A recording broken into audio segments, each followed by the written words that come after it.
Bonne journée les pirates, j'espère que vous allez bien, moi ça va bien.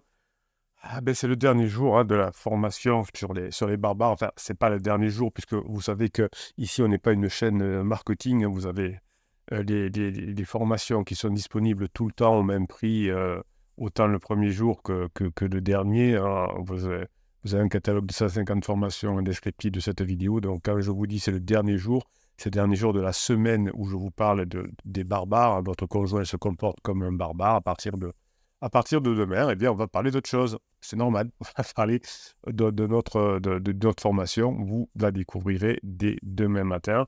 Donc, vous avez 150 formations tout le temps disponibles. Quand vous en avez besoin, vous piochez dedans et vous faites la formation. Aujourd'hui, je voulais vous parler des différentes phases de l'amour, entre guillemets, du couple en tout cas, hein, cette relation de couple qui est complexe, qui ne se résume pas, évidemment, le couple à une simple attraction physique, ni à une compatibilité de caractère. La relation de couple, c'est un processus dynamique qui évolue au fil du temps et des circonstances. Euh, il existe 4 grandes phases dans l'évolution d'une relation amoureuse. Je vous rappelle, c'est la lune de miel, la sécurisation, l'exploration et la phase de grande intimité. C'est la façon la plus précise de décrire une relation dynamique de couple. Alors, il y en a d'autres, hein. Il y a des personnes qui ont compliqué les choses avec des trucs un peu fumeux, un peu marketing, un peu psychologie à la de rose. Mais retenez que vous avez la lune de miel, la sécurisation, l'exploration et la grande intimité. Ce sont des phases qui ne sont pas linéaires, qui sont toutes obligatoires et qui correspondent à des tendances observées chez la plupart des couples, évidemment, chez le vôtre certainement également. Donc cette lune de miel, c'est la première phase de l'amour, où tout est beau, tout est rose, tout est parfait, ce que vit peut-être votre conjoint avec son pansement. C'est la phase de la passion, de l'attirance, de l'excitation et de l'admiration. Pendant cette phase, votre partenaire est fou amoureux de son conjoint pansement, entre guillemets. Quand je dis conjoint, c'est de l'humour. Évidemment, votre conjoint, dans un premier temps, pensant que vous l'avez fait beaucoup souffrir, ne pense qu'à son pansement, évidemment, veut passer du temps avec lui, délaisse ses enfants, part passer des nuits ou des soirées avec lui ou des week-ends sans s'occuper de ses enfants. Donc finalement, votre conjoint a l'impression que son pansement est la personne idéale, qu'elle le comprend, qu'avec lui ou qu'avec elle ne souffre plus, qu'il a des valeurs, qu'il a des projets, bref, que c'est l'âme sœur. Et votre pansement, conjoint, pardon, votre criseux, votre criseuse est prêt à tout pour son pansement. Évidemment, il veut même lui être fidèle. Alors je plaisante parce que quand on est sorti de cette relation, ça vous fait rire, mais par exemple, elle veut pas vous coucher, votre conjoint ne veut pas vous toucher, ne veut pas vous embrasser, car il veut être fidèle à son pansement, il veut lui être dévoué, ne sachant pas que c'est une relation qui est déjà mort-née. Évidemment, vous souffrez beaucoup pendant cette phase-là, hein. C'est une phase de plénitude pour votre conjoint, mais pas pour vous. Évidemment, vous avez vécu cette phase aussi avec votre conjoint à l'époque. Cette phase de la relation, finalement, est liée à des réactions biologiques qui se produisent dans le cerveau de votre conjoint, qui est en souffrance par rapport à vous, par rapport à la phase de sécurisation dont il ne fait plus, peut-être même phase d'une crise existentielle. Donc, votre cerveau va être en souffrance parce que votre conjoint va se retourner vers quelqu'un d'autre. Donc, votre conjoint va avoir besoin d'aller voir son pansement parce qu'il est en souffrance, votre conjoint, et donc il va avoir besoin de créer de la dopamine, qui est l'hormone du plaisir, de la motivation, de la récompense. Cette dopamine va donner à votre conjoint l'envie de voir son pansement, de lui parler, de le toucher. Cette dopamine le rend euphorique, optimiste, créatif, énergétique quand il est avec son pansement. Et finalement, il est focalisé sur le partenaire pendant quelques semaines, en occultant des autres aspects de sa vie, comme vous, souvent le travail qui commence à décliner, etc., ses enfants, ses amis, sa famille, ses propres parents d'ailleurs. Et évidemment, la dopamine rend addict au pansement, ce qui fait qu'il y a des relations rebonds à la fin de la relation avec pansement. Votre conjoint aussi est plein d'adrénaline au début de la phase de séparation, au moment de la phase d'alarme. La noradrénaline, c'est aussi lié au stress, à l'alerte, à l'action. Donc, votre conjoint avec vous est impatient, votre conjoint avec vous est agité. La noradrénaline va le faire transpirer, va le faire trembler. Et évidemment, cette noradrénaline va concentrer votre conjoint sur son pansement. Il va chercher des détails sur pansement. D'ailleurs, c'est à force de regarder des détails de pansement que votre conjoint se rendra compte que il est obsédé par son pansement qui n'est pas si terrible que ça. Et vous êtes aussi du coup agité, impatient, vous avez du mal à manger, vous avez du mal à dormir. Heureusement que vous avez le catalogue des 150 formations. Pour passer cette étape, évidemment, vous allez, grâce aux formations, travailler de votre côté sur l'élaboration de la sérotonine, qui est une hormone qui va réguler votre humeur et qui va vous apaiser. Cette sérotonine vous rend calme, serein et détendu quand vous faites un fichier de neurohypnose. Je vous rappelle que dans chacune des 150 formations, vous avez un fichier de neurohypnose différent dans chacune des formations, que vous retrouvez dans le catalogue en descriptif de cette vidéo. Et notamment les fichiers de neurohypnose qui sont de la musique, avec des ondes binaurales qui calment votre cerveau et des messages subliminaux. C'est la voix du capitaine que vous n'entendez pas ou très peu, et qui fait que finalement, cette sérotonine va vous permettre de vous calmer. Quand votre conjoint est en relation lune de miel avec son pansement, vous avez souvent des pensées répétitives qu'on appelle des ruminations. Ce sont des pensées intrusives qui occupent votre esprit sans cesse. Donc, vous êtes attaché à votre partenaire, finalement, comme si vous étiez sous hypnose. Donc, vous allez utiliser la neurohypnose, entre guillemets, pour vous détacher de ce moment difficile. De toute façon, il faudra attendre que votre conjoint se rende compte que son pansement est tout pourri pour revenir vers vous. Mais pour revenir vers vous, votre conjoint aura besoin de valider que vous avez changé et que maintenant vous passez des bons moments ensemble. Donc, c'est pour ça que pendant que votre conjoint est en lune de miel avec son pansement, vous bossez sur les formations, vous faites aider par les autres pirates pour mettre en application les formations et on avance comme ça. Donc, finalement, la lune de miel de votre conjoint est un cocktail chimique qui active des zones du cerveau impliquées dans la récompense, comme le cortex préfrontal, mais aussi tout le système amygdalien.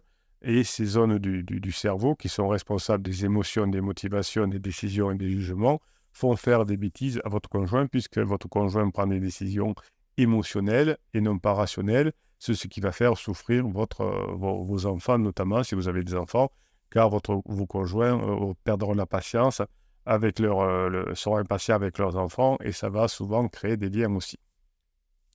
Donc, votre conjoint a des zones du cerveau stimulées au niveau du plaisir, de la joie, de l'enthousiasme, de la confiance, de l'admiration vers pansement. Ça lui fait prendre des risques, ça lui fait prendre des mauvais choix.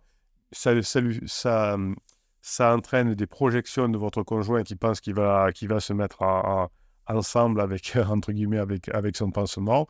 Et évidemment, votre conjoint idéalise son pansement, il minimise ses défauts, il amplifie ses qualités et il le compare favorablement à vous. C'est pour ça qu'il va souvent dans les mêmes lieux que où vous êtes allé, dans les mêmes restaurants, les mêmes hôtels ou je ne sais quoi. Et au début, effectivement, il vous compare négativement, hein, le pansement est supérieur, mais aussi petit à petit, vous allez voir que votre conjoint verra des signaux négatifs chez son pansement. Il y aura de plus en plus de conflits et d'incompatibilité entre pansement et votre conjoint. Tout ça vient du fait que pendant la deuxième phase, la phase de sécurisation, eh bien, vous n'avez pas su gérer correctement la situation, hein, parce que vous ne saviez pas, vous pensiez que c'était normal, qu'un couple, c'est tout à fait naturel, qu'on se comprend, qu'on s'aime, etc. Mais c'est beaucoup plus compliqué. Votre conjoint ne pourra pas transformer sa situation de lune de miel en sécurisation, puisque pour passer à la sécurisation, il faut vraiment avoir fait le deuil de la relation précédente, c'est-à-dire avoir divorcé, depuis, voilà, on va dire 18 mois, 9 mois, ça dépend des personnes. On a vendu la maison, les enfants sont séparés, ça s'est calmé avec l'ex-conjoint, et là, on peut envisager effectivement de rencontrer quelqu'un, d'avoir une lune de miel, et ensuite, éventuellement, de passer en sécurisation. Mais quand votre conjoint a créé une lune de miel alors que vous n'avez pas complètement fait le deuil de votre relation, eh bien, on ne peut pas passer dans la phase de sécurisation pour votre conjoint et son pansement. D'où l'intérêt, vous, de ne pas faire de sécurisation, de ne pas faire de manipulation comme le silence radio, comme Suis-moi, je te suis comme un lettre magique qui propulserait votre conjoint dans les bras de son pansement. Donc finalement, vous avez vécu cette phase de sécurisation où vous vous sentiez en sécurité, en confiance, en harmonie avec votre conjoint. Vous étiez satisfait et sérénité, mais votre conjoint a fini par s'ennuyer. Votre conjoint, à un moment donné, comme vous, a fabriqué beaucoup de vasopressine et d'ocytocine. L'ocytocine, c'est l'hormone de l'attachement, de la confiance et de la fidélité. Mais comme votre conjoint s'est ennuyé, au bout d'un moment, l'ocytocine n'a pas été suffisamment efficace. En revanche, l'attachement est toujours là. C'est pour ça que vous avez une grosse marge d'avance par rapport à pansement. C'est-à-dire que l'ocytocine que vous avez créée pendant toute votre phase de sécurisation a fait un attachement qui fait que finalement, vous avez un lien très très fort avec votre partenaire. Si vous ne rompez pas ce lien par un silence radio, par des propulsions, par des interdits, eh bien, votre conjoint aura toujours de l'empathie, de l'altruisme et de la générosité au fond de lui, même si c'est sous des nuages pour le moment. Et cette ocytocine que vous avez créée pendant toute cette phase de sécurisation fait que votre conjoint va se rapprocher de vous quand ça commencera à se dégrader avec son pansement comme d'habitude. Mais surtout, il faut qu'il y ait aussi la deuxième partie. Si votre conjoint constate que grâce aux formations que vous avez mises en place, vous avez changé, évidemment, ne dites pas à votre conjoint que vous êtes formé, montrez-lui simplement que vous avez changé et que maintenant, vous passez des bons moments ensemble.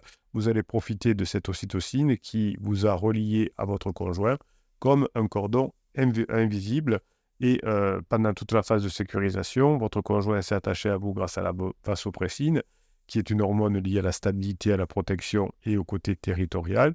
Votre conjoint, grâce à cette sécrétion de vasopressine pendant des mois et des années, a envie finalement de revenir vers vous. Alors cette vasopressine a rendu votre relation stable, constante et prévisible, trop par moment puisque votre conjoint a fini par s'ennuyer, mais cette vasopressine a rendu votre conjoint possessif. C'est pour ça que même si votre conjoint vous a trompé, même si votre conjoint est en pansement, votre conjoint est jaloux quand vous allez, vers la fin de sa phase de crise, avoir des discussions avec d'autres personnes. Votre conjoint va vouloir savoir où vous êtes, qu'est-ce que vous avez fait, etc. Vous pensez que ce n'est pas logique parce que votre conjoint vous a trompé et qu'il veut savoir maintenant ce que vous faites, et vous savez que c'est lié à la vasopressine qui a été beaucoup, comment dirais-je, créée pendant toute la phase de sécurisation. Et comme maintenant vous montrez que vous avez changé, que vous passez des bons moments, comme ça se dégrade avec le pansement, votre conjoint retrouve son côté possessif par rapport à vous. C'est la notion de vasopressine. Donc ce cocktail amoureux que vous avez, vous, de façon stable avec votre conjoint, va vous permettre effectivement de récupérer votre conjoint à la fin de sa phase d'exploration, qui est cette phase d'exploration que vous vivez avec votre conjoint. Votre conjoint a cette phase où il est insatisfait et frustré. Il est moins complice avec vous, il n'est pas épanoui parce que peut-être vous vous êtes ennuyé pendant la fin de la phase de sécurisation et votre conjoint vous a rejeté, vous a critiqué et vous, par vos interdits, par votre manque de savoir-faire au départ, par les mauvais conseils que vous avez reçus, vous avez peut-être amplifié le départ de votre conjoint et maintenant vous vous sentez en insécurité, en conflit, en disharmonie avec votre conjoint et il y a de l'insatisfaction et du stress. Cette fois, c'est du cortisol qui est lié au stress, à l'anxiété et à la peur qui est chez vous, qui vous rend nerveux, qui vous rend irritable, qui vous rend agressif. Mais votre conjoint aussi est plein de cortisol, notamment pendant la phase d'alarme. Et votre conjoint aussi est irritable et agressif. Votre conjoint est anxieux à cause de ce cortisol, comme si vous menaciez votre conjoint. Et comme vous voulez contrôler votre conjoint souvent au départ, eh bien votre conjoint va s'éloigner de vous, car le cortisol plus le contrôle font mauvais ménage. Donc l'adrénaline que ressent votre conjoint au moment de la phase d'exploration nécessite pour votre conjoint, pour se sentir bien, de l'aventure, de la nouveauté, de l'excitation. Comme vous êtes encore au début de la phase d'exploration, vous êtes encore dans un mood, je suis toujours moi en sécurisation et j'essaye de montrer que je suis sympa, gentil, que je suis sérieux, ou que si j'ai eu des mauvais conseils, je fais des silences radio ou je fais des ultimatums, eh bien, l'adrénaline qu'a ressenti votre conjoint pendant sa phase d'exploration l'a précipité vers son pansement. Évidemment, vous allez passer, si vous mettez en application les formations, bien évidemment, que vous retrouvez dans le descriptif de cette vidéo, vous allez passer en phase de grande intimité, qui est la 4e et la dernière phase de l'amour, du couple. Vous êtes maintenant dans une relation où vous vous acceptez, vous êtes dans le respect, dans la gratitude, vous avez passé la phase 3 et vous êtes maintenant rapprochés. C'est la phase de la maturité, c'est la phase de la sagesse, c'est la phase de la profondeur. Vous êtes réaliste, lucide, conscient, c'est-à-dire que votre conjoint a le droit de faire des choses tout seul, vous aussi, et vous êtes très content de vous retrouver. Vous prenez conscience de la différence entre vous et votre conjoint, mais vous appréciez ces différences. Votre conjoint aime bien le yoga, vous aimez bien le golf. Eh bien, tout ça vous enrichit à tous les deux. Votre conjoint n'a plus de doute sur la relation parce que maintenant vous avez changé, vous n'êtes plus en sécurisation. Votre conjoint sait que vous êtes la bonne personne. Votre conjoint sait qu'il a fait le bon choix. Votre conjoint a trouvé un équilibre. Et tous les deux, vous vous sentez en confiance, en harmonie. Et vous allez pouvoir vivre dans un état de bien-être, de satisfaction et de sérénité. Donc, ça vaut le coup de bien mettre en application ce que vous apprenez dans les formations. Dans cette phase 4, vous aurez beaucoup d'endorphines, l'hormone, le neurotransmetteur du bonheur, de la joie et de la détente. Cette endorphine qui va vous donner envie de rire avec votre partenaire, de vous amuser, de vous divertir, de vous relaxer, pas de vous prendre la tête. Le couple, c'est plus se prendre la tête, mais c'est être heureux, joyeux et détendu. Cette sécrétion d'endorphine vous diminuera d'ailleurs votre perception de la douleur, du stress et de l'angoisse. C'est pour ça qu'il vaut mieux être en couple que tout seul. C'est pour ça qu'en neurosciences, on sait depuis longtemps que l'être humain, dans l'évolution, a vécu en clan pour ne pas souffrir, et notamment pour créer ces endorphines qui vous rendent heureux avec votre conjoint, comme si vous étiez dans une bulle perméable où chacun peut faire des choses de son côté. Évidemment, pendant toute cette phase de 4, la phase de grande intimité, vous serez aussi sous l'emprise de la phényléthylamine, qui est l'hormone de l'attraction, de la séduction, de la sensualité. Cette phényléthylamine vous donne envie de plaire à votre partenaire, de le charmer, de le surprendre, de le séduire, ce que vous ne faisiez plus dans la phase de sécurisation, mais que vous avez appris à faire, à ce côté surprenant, ce côté séduisant, dans les formations. Évidemment, comme vous avez appris maintenant à répondre aux besoins de votre conjoint, vous faites augmenter chez votre conjoint la libido de votre conjoint, le désir de votre conjoint, le plaisir de votre conjoint, et la phényléthylamine va rendre votre partenaire amoureux de vous, presque comme si vous étiez en lune de miel, mais dans une relation beaucoup plus apaisée. Voilà, donc vous n'avez plus maintenant qu'à récupérer votre conjoint en mettant en place tout ce que vous apprenez dans les formations. Vous savez comment fonctionne maintenant tout ceci. Vous avez les armes, vous avez les outils, vous avez les pirates pour vous aider à mettre en application les formations. Vous savez, avec les neurosciences, comment se passe chacune des phases. Je vais, dans cette vidéo, d'aller à l'intérieur de votre cerveau, à l'intérieur du cerveau de votre conjoint. Et maintenant, vous avez tout compris. Il suffit de mettre en place ce qu'il faut pour passer dans cette phase 4, la phase de grande intimité. Je vous souhaite la journée que vous méritez, mes pirates adorés, mes pirates que je kiffe. Et que je kiffe grave.